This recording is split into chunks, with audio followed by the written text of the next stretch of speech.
미국의 3대 대통령 토머스 제퍼슨, 7대 대통령 앤드루 잭슨, 미국 건국의 아버지 중에 한 사람인 벤저민 프랭클린, 그리고 프랑스 혁명의 철학자 볼테르의 전기를 기록한 전기작가 제임스 파트는 다음과 같은 사실을 우리에게 알리고 있다.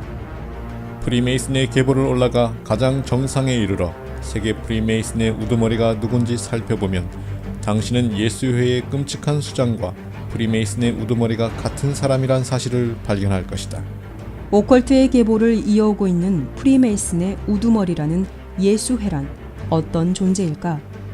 예수회는 16세기에 이그나티우스 로욜라가 창설한 로마 천주교의 결사로서 종교개혁을 무마하기 위한 반종교개혁의 일환으로 탄생하였는데, 창설자 로욜라는 다음과 같이 기록한 것으로 알려졌다. 오, 교회가 내가 보는 흰색이 검다고 정한다면 나는 그렇게 믿을 것이다. 종교개혁은 오직 성경을 외치면서 출발하였고, 반종교개혁은 오직 교회를 외치며 종교개혁을 무마하기 위해 출발한 것이다. 아벨은 오직 말씀에 순종하며 하나님을 경배하였고, 가인은 자신의 방법으로 하나님을 경배하였다는 사실을 우리는 잘 알고 있다. 예수회는 어느 쪽에 속한다고 생각하는가? 시작이야 어찌되었든 오늘날 예수회는 대외적으로 각국의 많은 교육기관을 설립하고 많은 선행을 하는 단체로서 사람들에게 다가가고 있다. 또한 2013년에 새로운 교황으로 선출된 교황 프란치스코도 예수회 출신으로서 외관상으로 매우 겸손한 생활을 하는 것으로 유명하다. 과연 파튼이 실수한 것일까? 모스부어의 발명가로서 유명한 사무엘 모스의 발언을 한번 살펴보도록 하자.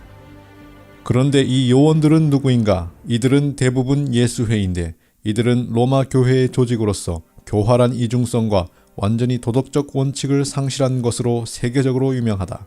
이 조직은 기만수를 예술로 승화시켜 심지어 천주교 국가들에서도 그리고 이탈리아 본국에서도 이들을 감당할 수 없어서 사람들은 이 조직을 탄압해야 했다. 그들이 교활한 이중성과 완전히 도덕적 원칙을 상실했다고 표현한 사무엘 모스도 실수한 것일까? 다른 인용문을 더 살펴보도록 하자.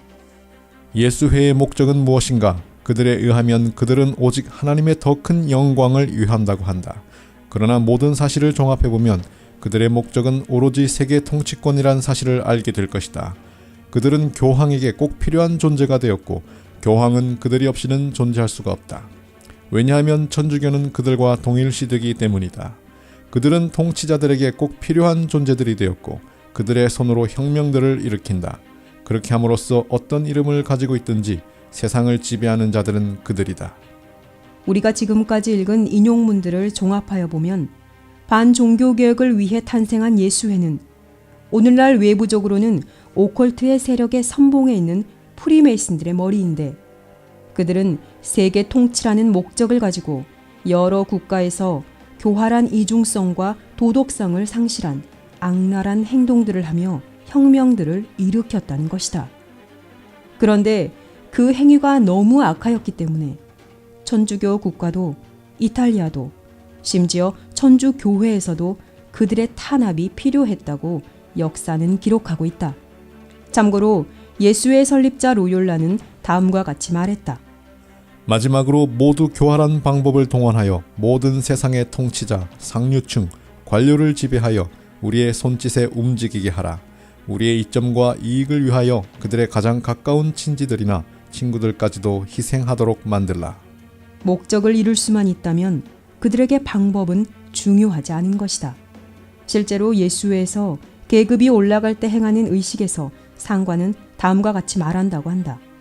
너는 교활하게 질토와 증오의 씨앗을 평화로운 지역 간에 주들 간에 심어서 피가 흐르도록 선동하고 서로 전쟁하도록 선동하는 방법과 독립적이며 번영하고 문화예술과 과학이 발달하였고 평화의 복을 누리는 국가들에서 혁명들과 내전을 일으키는 방법을 배웠다.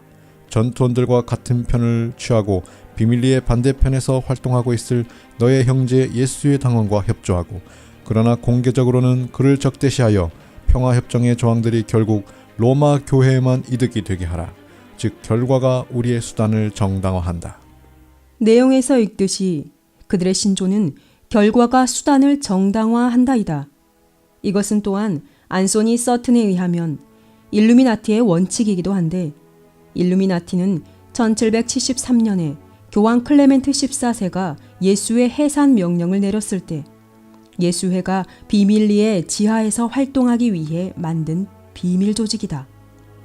이 사실에 대하여 예수회의 역사의 저자 니콜리니는 다음과 같이 말했다. 교황 클레멘트 14세에 의해 예수회가 1773년부터 1814년까지 해산된 동안 예수회 리키 장군은 그의 병사 아담 바이스하우프트와 함께 일루미나티를 만들었다. 바이스하우프트는 현대 공산주의의 아버지이며 그는 그의 자코뱅단과 함께 프랑스 혁명을 지휘하였다. 수년 후에 예수회 장군 레도차우스키는 그의 볼셰비키와 함께 1789년에 대격변과 똑같은 러시아 혁명을 1917년에 지휘하였다. 예수회는 여러 국가에서 그들의 목적을 위하여 많은 전쟁과 혁명을 일으켰는데, 어떤 때는 프리메이슨들을 이용하여, 어떤 때는 스스로 앞에 나서서, 그리고 다른 때는 새로운 비밀 조직을 결성하여 이런 악행들을 벌인 것이다. 특별히 한 저자는 니콜리니가 주장한 프랑스 혁명과 러시아 혁명의 유사점을 비교하였다. 공산주의 프리메이슨 철학자 볼테르와 마르크스의 글에 기초하였다. 예수회가 파라과이의 레둑시운들에서 공산주의를 완성하지 않았던가. 국가의 교회를 제거하였다. 군주제를 끝냈다. 부르봉 왕조와 로마노프 왕조는 예수회의 적이 아니었던가. 두 왕조 모두 예수회를 그들의 국가에서 쫓아내지 않았던가. 공화국의 형태를 보였지만 전제군주를 가진 예수회 공화국을 만들었다.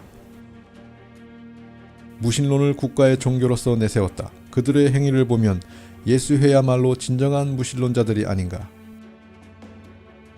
엄중한 비밀경찰을 통해 공포정치를 하였다.